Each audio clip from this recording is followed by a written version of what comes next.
Hello everyone.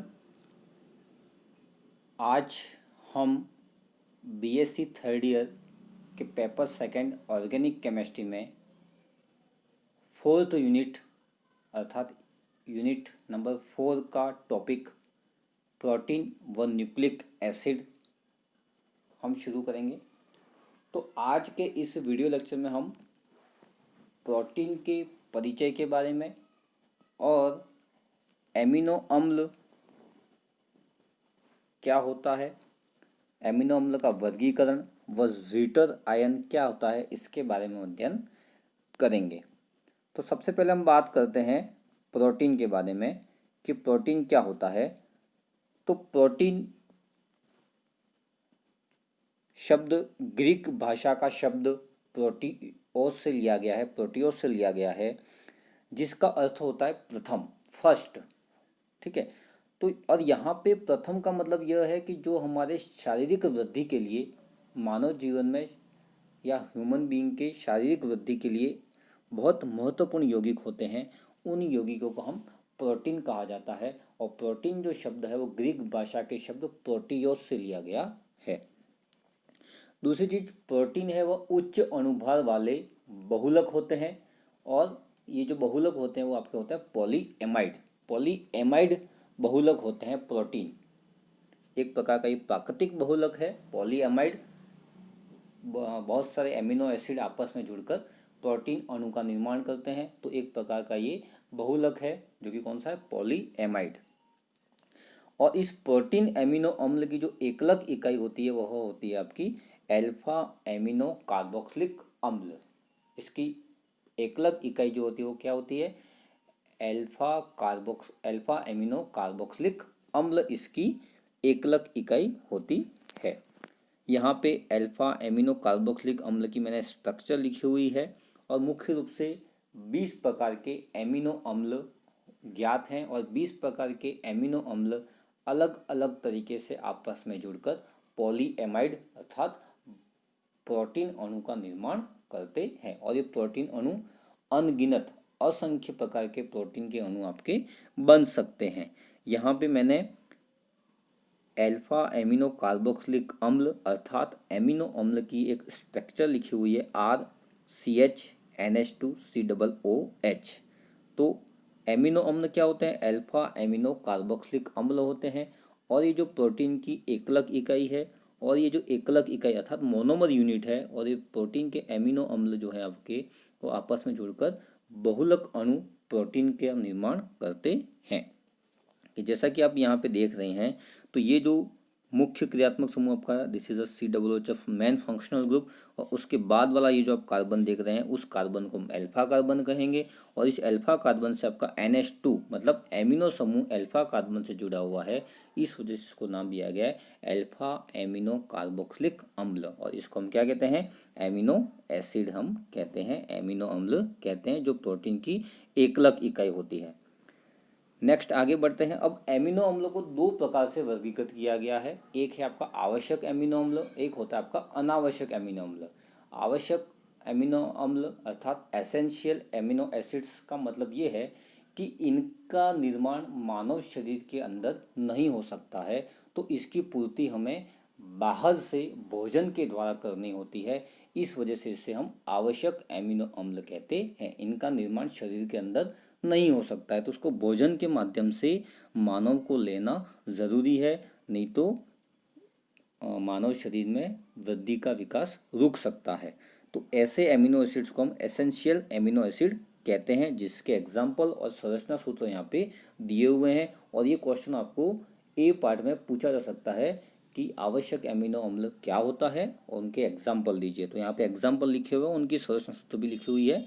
तो example है आपके ल्यूसिन, आइसोल्यूसिन, वेलिन,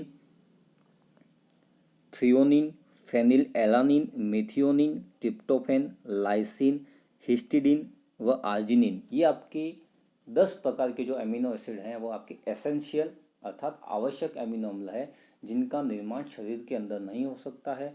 तो इसकी आवश्यकता की पूर्ति के लिए हमें इसे बाहर से भोजन के माध्यम से लेना ज़रूरी होता है। इस वजह से इनको हम आवश्यक अमीनो एसिड कहते हैं। नेक्स्ट है आपके non essential amino acid. Non essential amino acid का मतलब यह है कि इनका निर्माण शरीर के अंदर हो सकता है, तो हमें इसे बाहर से भोजन के रूप में लेने की ज़रूरत नहीं होती। अनावश्यक का मतलब ये नहीं होता है कि वो अपने लिए आवश्यक नहीं है।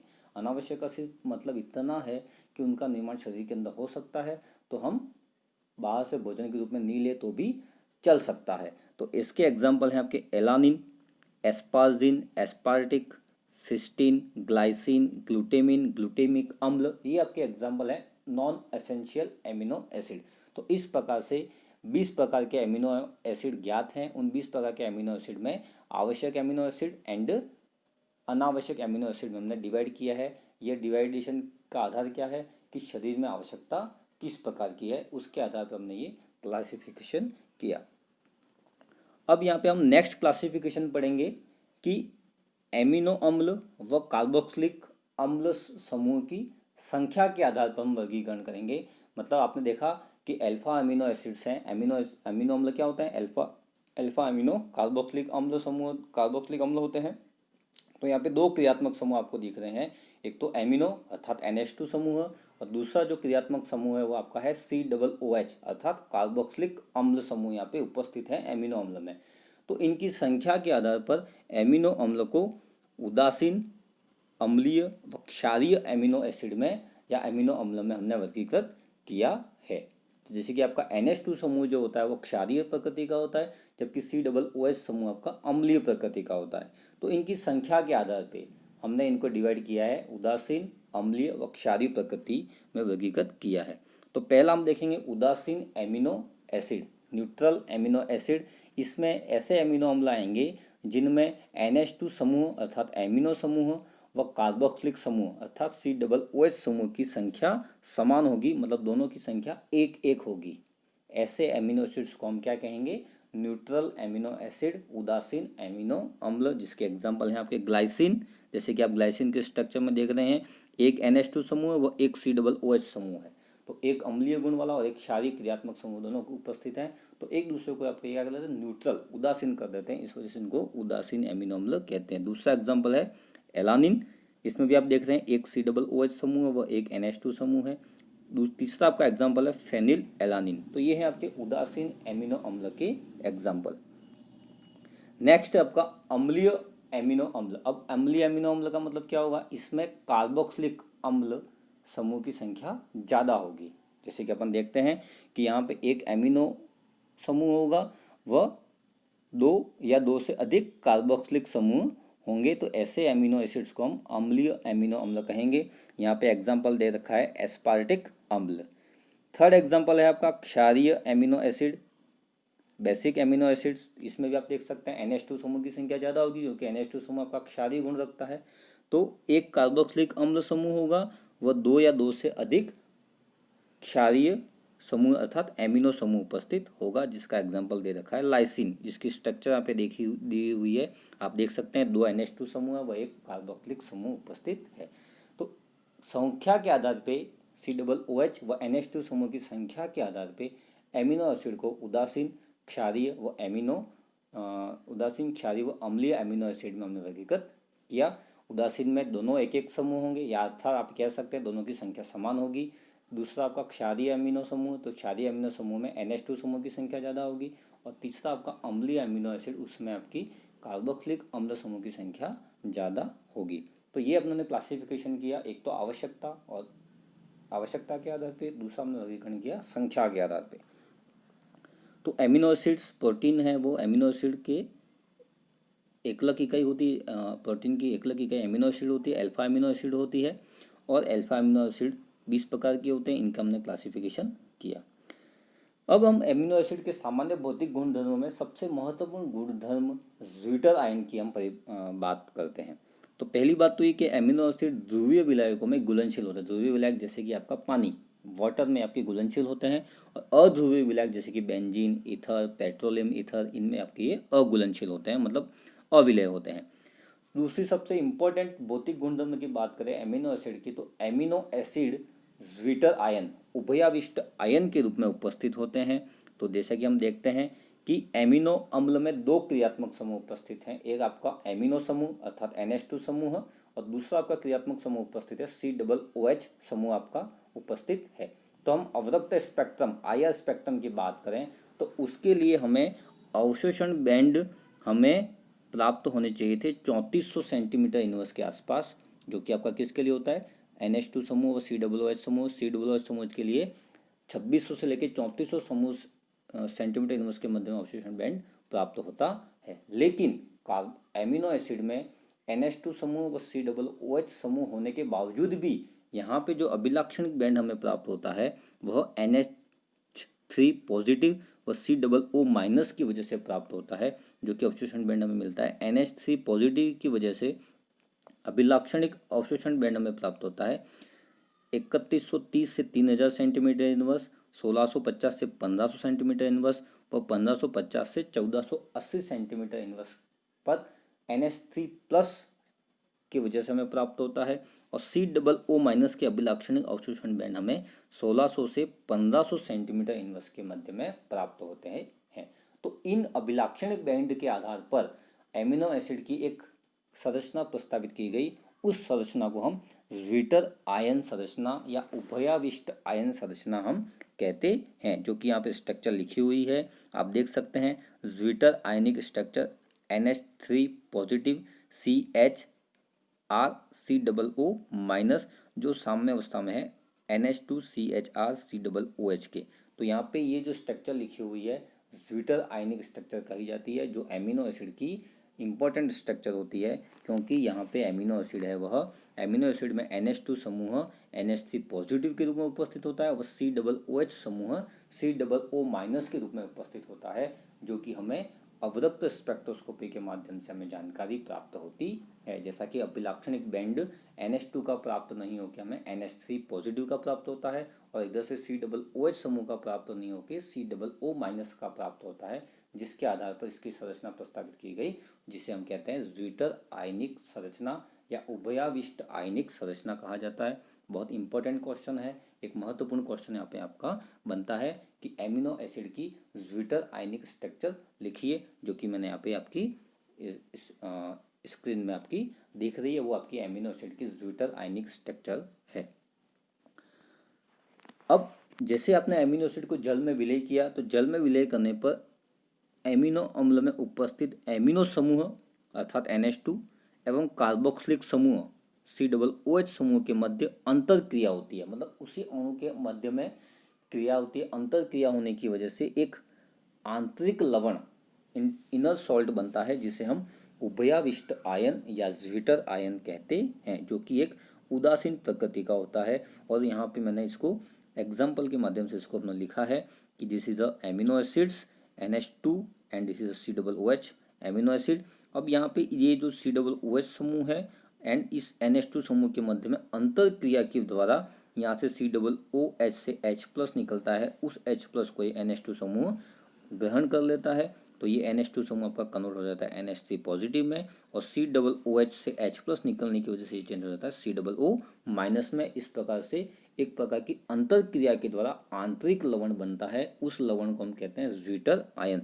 This is a structure of zwitter ion of amino acid. Amino अम्ल की ज्विटर आयनिक संरचना है, जिसमें से COOH से H प्लस निकलता है, उस H प्लस को NH2 समूह एब्जॉर्ब कर लेता है, क्योंकि COOH अम्लीय समूह होता है तो आसानी से H प्लस निकाल देता है, और NH2 समूह क्षारीय प्रकृति का होने की वजह से COOH से निकलने वाले H प्लस को ग्रहण कर लेता है। इस प्रकार से यहाँ पे इन दोनों के बीच में साम्य अवस्था बनती है। तो ये आपका ज्विटर आयनिक स्ट्रक्चर, ठीक है। तो एमिनो अम्ल को जो जल में घोला जाता है तो वह मुख्य रूप से ज्विटर आयन संरचना के रूप में उपस्थित होता है, अर्थात NH2 समूह NH3 पॉजिटिव के रूप में उपस्थित होता है, जबकि COOH समूह COO माइनस के रूप में उपस्थित होता है। तो ये आपको बहुत इंपॉर्टेंट चीज़ है जो ध्यान रखनी है कि एमिनो एसिड में पानी में जब इसको घोला जाता है तो NH2 समूह NH3 प्लस के रूप में उपस्थित होता है, और COO माइनस के रूप में उपस्थित होता है। तो ये है आपकी ज्विटर आयन की संरचना। नेक्स्ट हम बात करें, जब एमिनो अम्ल के जलीय विलयन में स्ट्रॉन्ग एसिड, कोई तीव्र अम्ल स्ट्रॉन्ग एसिड, जैसे कि आपने HCl H2SO4 आप मिलाते हैं, तो इस स्ट्रॉन्ग एसिड को मिलाया जाता है तो ज्विटर आयनिक संरचना जो है वह धनायनिक संरचना में परिवर्तित हो जाती है। कैसे परिवर्तित होते हैं इसको अपन इस एग्जाम्पल के माध्यम से समझते हैं। तो this is a zwitter ionic structure of amino acid NH3 positive and COO minus के रूप में उपस्थित है। जैसे आपने स्ट्रॉन्ग एसिड मिलाया मतलब H प्लस दिया, तो पानी में जैसे H प्लस दोगे तो अपने इसको लिखा है H3O पॉजिटिव के रूप में इसको अपनों ने लिखा है। जैसे आप स्ट्रॉन्ग एसिड मिलाओगे तो उस स्ट्रॉन्ग एसिड से अपने को क्या प्राप्त होगा, H प्लस आयन प्राप्त होगा, और उस H प्लस आयन को ये COO माइनस एब्जॉर्ब कर लेगा और COO माइनस कन्वर्ट हो जाएगा आपका COOH में, और NH3 पॉजिटिव आपका एज इट इज रह जाएगा। तो ज्विटर आयनिक स्ट्रक्चर आपकी किस में चेंज हो जाएगी, जबकि ज्विटर आयनिक संरचना है वो आपकी उदासीन संरचना है, क्योंकि उसमें प्लस या माइनस दोनों है। लेकिन जैसे आपने उसमें एसिड मिलाया, अम्ल मिलाया, तो अम्ल से जो H प्लस प्राप्त होगा उस H प्लस को COO माइनस अवशोषित कर लेगा और आपको एक धनायनिक संरचना प्राप्त होगी, जैसा कि आप यहाँ पे देख रहे हैं NH3 पॉजिटिव CHR एक धनायनिक संरचना प्राप्त होती है। और ये जो धनायनिक संरचना है, जब इसमें कैथोड या एनोड रखा जाएगा तो ये धनायनिक संरचना कैथोड की तरफ गति करेगी, अर्थात एमिनो अम्ल के जलीय विलयन में अम्ल मिलाने के बाद, स्ट्रॉन्ग एसिड मिलाने के बाद अगर उसमें विद्युत धारा प्रवाहित की जाती है तो धनायनिक संरचना है वह कैथोड की तरफ गति करती है। तो ध्यान रखना है आपको, अम्लीय विलयन में एमिनो एसिड के अम्लीय विलयन में, एमिनो एसिड के विलयन में अम्लीय विलयन मिलाने पर उसमें विद्युत धारा प्रवाहित की जाती है तो ज्विटर आयन की धनायनिक संरचना प्राप्त होती है और धनायनिक संरचना कैथोड की तरफ गति करेगी, अर्थात ज्विटर आयन कैथोड की तरफ गति करेगा, क्योंकि जो आपकी ज्विटर आयन संरचना है वो आपकी किस में चेंज हो जाती है, धनायनिक संरचना में परिवर्तित हो जाती है। मतलब स्ट्रॉन्ग एसिड से आपको H प्लस मिलेगा, उस H प्लस को COO माइनस एब्जॉर्ब करके COOH में परिवर्तित हो जाता है।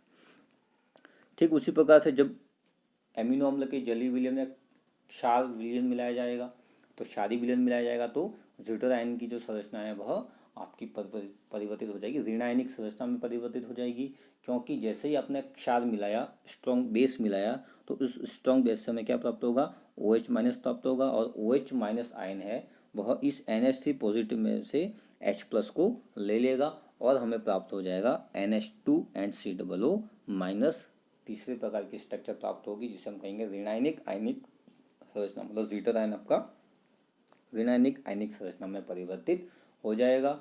और जब एमिनो अम्ल की जलीय विलयन में क्षार मिलाया जाता है और विद्युत धारा प्रवाहित की जाएगी तो ज्विटर आयन एनोड की तरफ गति करेगा। पहले क्या था कि जब एमिनो अम्ल के जलीय विलयन में अम्ल मिलाया जाता है, मतलब अम्लीय विलयन मिलाया जाता है और विद्युत धारा प्रवाहित की जाती है तो ज्विटर आयन कैथोड की तरफ गति करता है, जबकि एमिनो अम्ल के जलीय विलयन में क्षार मिलाने पर और उसके बाद विद्युत धारा प्रवाहित करने पर ज्विटर आयन एनोड की तरफ गति करता है।